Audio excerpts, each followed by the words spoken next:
Welcome to Season 2 of the Law Firm Data Governance Podcast. I'm CJ Anderson, founder of Iron Carrot, and I'm thrilled to be back with another season of the Data Governance Companion for law firm leaders who want to know more about implementing and improving data governance. Each week, I'll help you with your law firm's data governance initiative by sharing something that I've learned in my 20 plus years of working with information and data in law firms.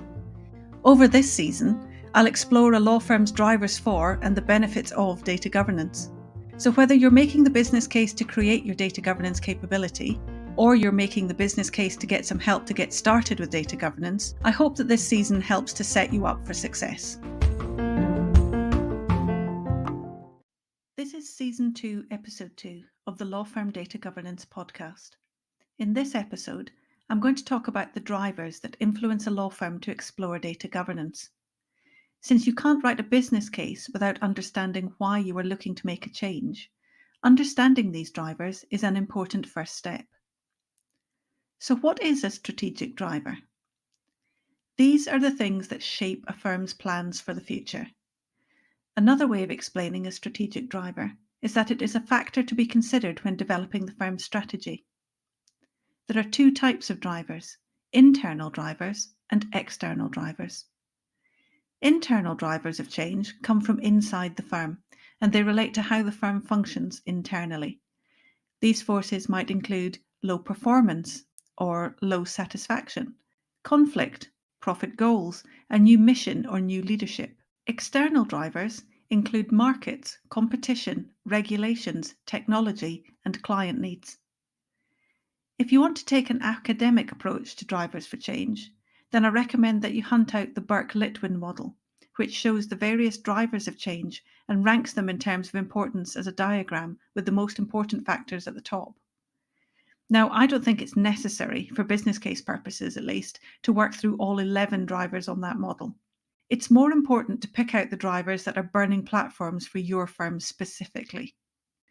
I've worked with many law firms, and while their drivers are all slightly different, there are two common drivers that have appeared in every data governance business case that I've read or written.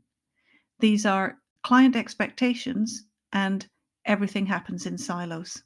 So the first driver, and the one that usually causes the executive to pay attention, is an external driver, and that's client expectations.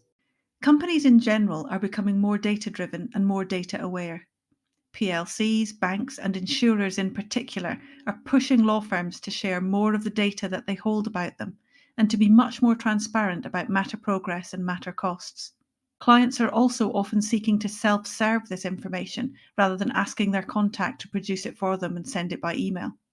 This means that law firms need to have a better grasp on their client data, more than just being compliant with applicable data protection regulations.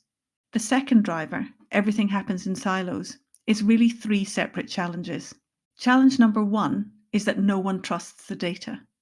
In complex organizations like law firms, technologies, processes, and people depend on each other for success.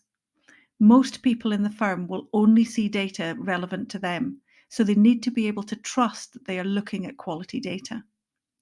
A law firm's lack of data maturity means that the quality of the data is low, or the correct information is unavailable outside of the team that maintains it. A lack of access to good data contributes to a lack of trust in all the data that people get.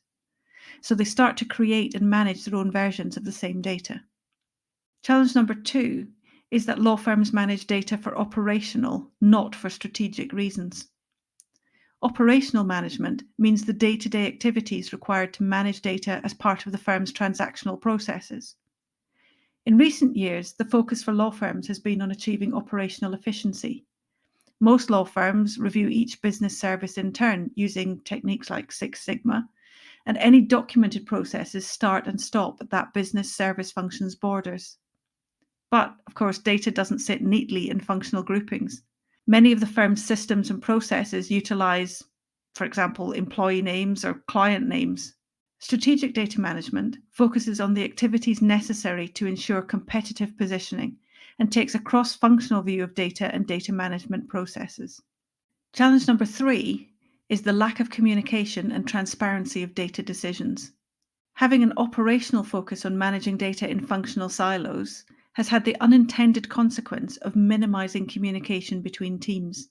The lack of transparency means that no one understands the decision-making process behind operational data management decisions, even for the data in which they have an interest. This has a massive impact on culture. Without transparency and communication, there can be no trust. When leaders create structures that are designed not to communicate, employees mirror this behavior and withhold what they really feel about the way that data is managed. This leads to a lack of trust in the data and in each other. Without transparency, there is no mechanism for people to contribute to or collaborate on a challenging data decision. Data governance can help with privacy and regulatory compliance. It can also help with data-driven decision-making, a shared data ecosystem, an enhanced client experience, and increased user trust in data. It can also help you improve operational efficiency. All of these drivers and challenges can be addressed in whole or in part by the creation of a data governance capability within your firm.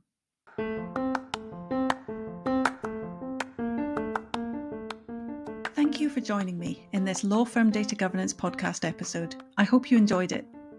Please share, like, and review this episode so that more law firm leaders can learn about data governance. And join me next time for episode 3, Understanding Your Clients. Make sure you never miss an episode by following Iron Carrot on social media if you've not already done so. Please get in touch if you've got questions or topic ideas for future episodes.